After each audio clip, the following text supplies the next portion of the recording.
बच्चों, आज हम एक बहुत ही गहरे किंतु रोचक विषय पर चर्चा करने जा रहे हैं। हमारा विषय है राग और रस। रस और राग, इसके बारे में हम चर्चा करने जा रहे हैं।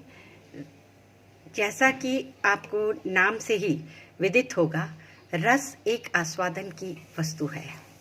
हम कहते हैं ना, मीठा, तीखा, खट्टा, ये सभी क्या हैं? ये हमारे स्वाद से जुड़े हुए हैं, यानी कि हमारी अनुभूति से जुड़े हुए हैं। तो ठीक वैसे ही रस भी अनुभूति का विषय है। संगीत और रस और संगीत दोनों ही अनुभूति के विषय हैं। इसलिए ये जो हमारा आज का विषय है, ये दोनों ही अनुभूति प्रदान बहुत ही, कहना चाहिए, रुचिकर विषय है, किंतु बहुत ही गहरे विषय हैं। अगर हम राग और रस की सिंपल शब्दों में व्याख्या करें तो सबसे पहले हमें राग को जान लेना चाहिए। राग क्या है? राग क्या है?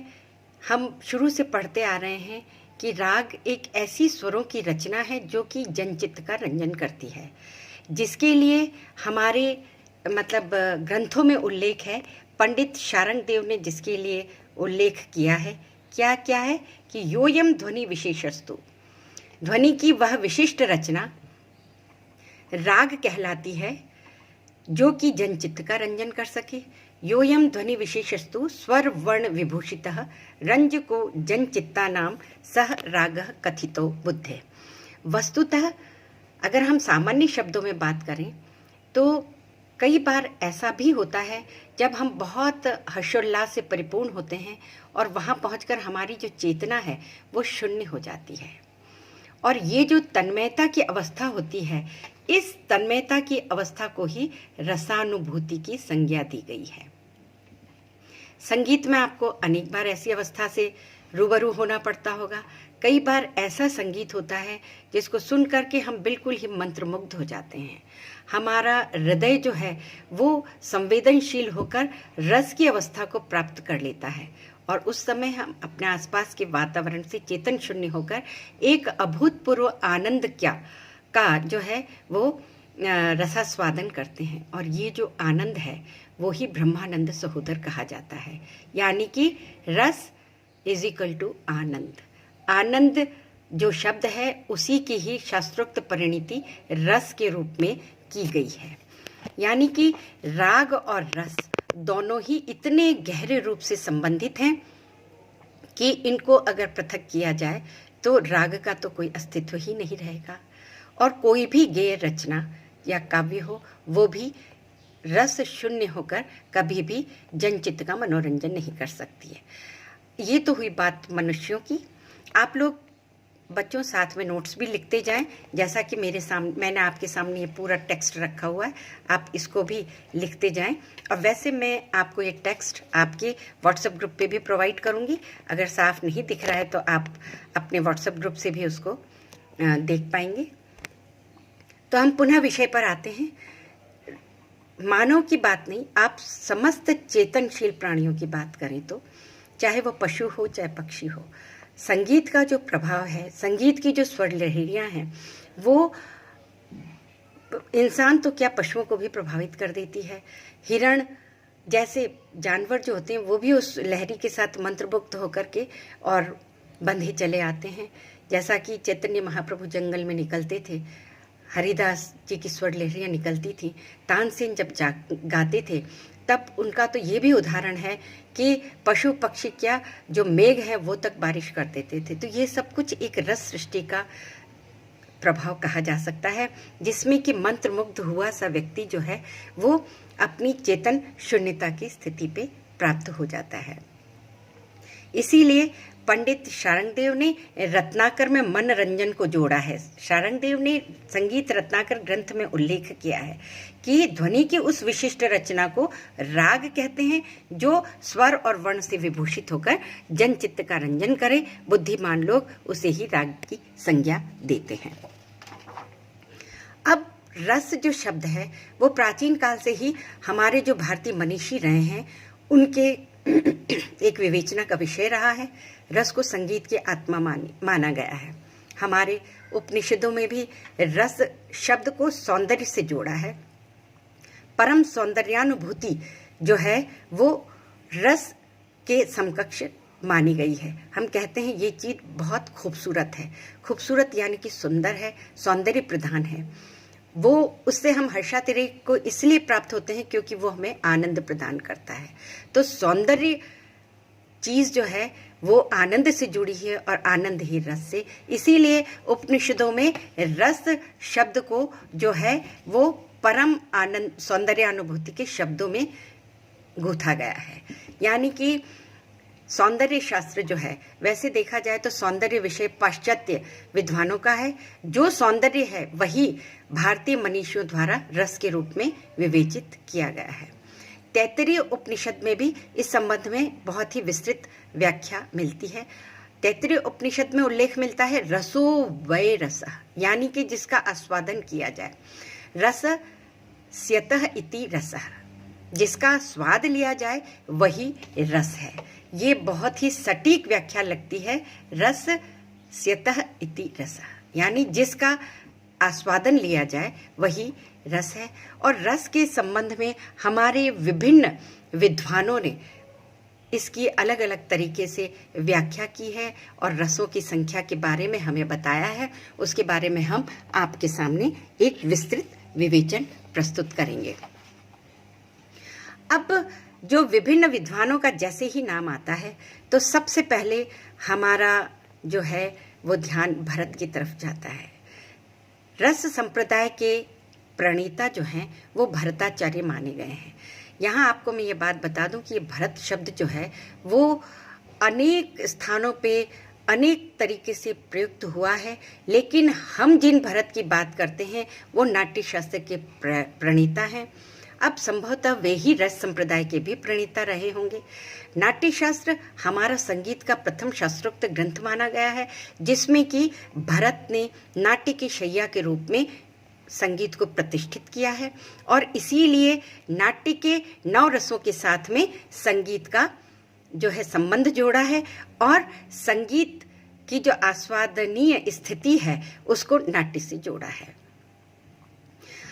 हमारे यहाँ भरत मुनि ने 8 रस बताए हैं, जो कि प्रमुख रूप से उनके हिसाब से श्रृंगार, वीर, रौद्र, विभत्स, हास्य, करुण, अद्भुत, भयानक, ये 8 रस माने हैं, जिसमें से प्रथम 4 रस जो हैं वो भरत प्रमुख मानते हैं।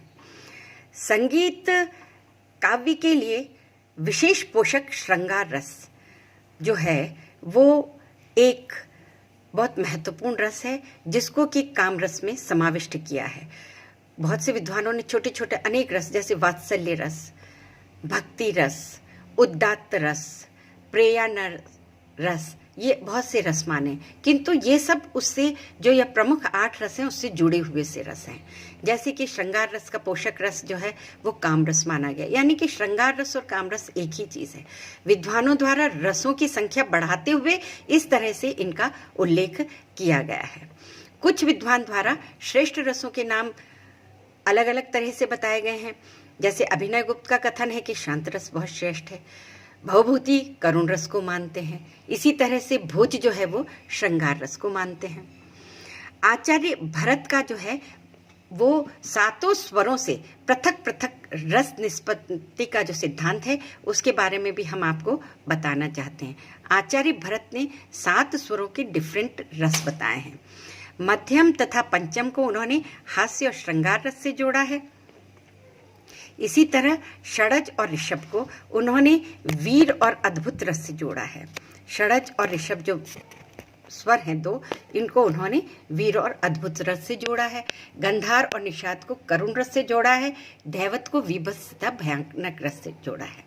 जिस तरह से भरत ने ये 7 स्वरों के रस बताए हैं, पंडित शारंग देव ने भी उसी तरह से इनकी व्याख्या की है। आचार्य भरत ईसा पूर्व 4वीं शताब्दी के विद्वान थे। शारंग देव जो थे वो 13वीं शताब्दी के विद्वान थे। इन्होंने अपने रत्नाकर में सा और रे को वीर, अद्भुत और रौद्र रस से जोड़ा है, पंडित शारंग देव ने, और धैवत को विभत्स और भयानक से जोड़ा है। गंधार और निषाद को करुण रस से और मध्यम और पंचम को हास्य और श्रृंगार रस से जोड़ा है।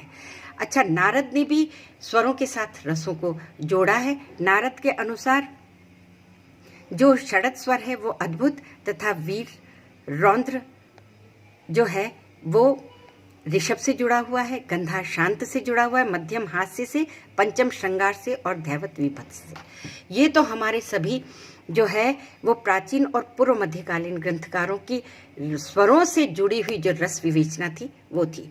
अब हम उत्तर मध्यकाल में आते हैं तो हमें पंडित अहोबल के विचार भी रस के संदर्भ में मिलते हैं। पंडित अहोबल ने जो है वो षडज स्वर है उसको हास्य से जोड़ा है, ऋषभ को श्रृंगार से, गंधार को पुनः हास्य से जोड़ा है और मध्यम को श्रृंगार से जोड़ा है। तो भरत का भी जो उल्लेख था रस का, उस रसोल्लेख को उत्तर मध्यकाल तक ये पंडित अहोबल ने भी इसमें बहुत मतलब कहना चाहिए अपने विचार दिए हैं। उन्होंने अहोबल ने पंचम को भयानक से और धैवत को विभत्स से तथा निषाद को करुण रस से जोड़ा है। तो इस तरह से हम देखते हैं कि हमारे जितने भी प्राचीन ग्रंथकार थे उन्होंने अलग अलग स्वरों से अलग अलग रस की निष्पत्ति बताई है और ये जो है वो हमारे लिए एक बहुत ही कहना चाहिए रसास्वादनीय विषय है, जिसकी सूक्ष्मता जो है वो भारतीय संगीत को अपना एक पृथक और अलग स्थान प्रदान करती है। कुल मिला के आज का जो हमारा जो ये अभी तक का जो लेक्चर था, व्याख्यान था, उससे हम इस निष्कर्ष पे तो पहुंच ही गए हैं क्या कि पृथक रूप से देखा जाए तो राग और रस अलग अलग हैं, किंतु अगर अंदर में जाके देखा जाए तो राग और रस दोनों के ही अविभाज्य एक दूसरे के अंग कहे जा सकते हैं, कारण कि रस के बिना राग का कोई अस्तित्व नहीं है। राग निष्प्राण हो जाता है और भारतीय संगीत में तो विशेष रूप से जहाँ जन चित्त का रंजन बताया हुआ है वहाँ राग के साथ में रस होने पे ही यह जो बात है वो पूर्ण रूप से सही हो पाएगी। अंत में मैं आपको ये कहना चाहूँगी कि अगर राग और रस परस्पर इतने महत्वपूर्ण नहीं होते तो हमारे प्राचीन ग्रंथकार, जिसमें मैंने आपको भरत बताया है, शारंगदेव बताया है, नारद बताया है, पूर्व मध्यकालीन 13वीं शताब्दी के शारंगदेव को बताया है, इन्होंने चर्चा स्वरों के साथ में करी है, क्योंकि राग जो है वो स्वरों पर आधारित रचना है और प्रत्येक स्वरों के उन्होंने रस बताए हैं।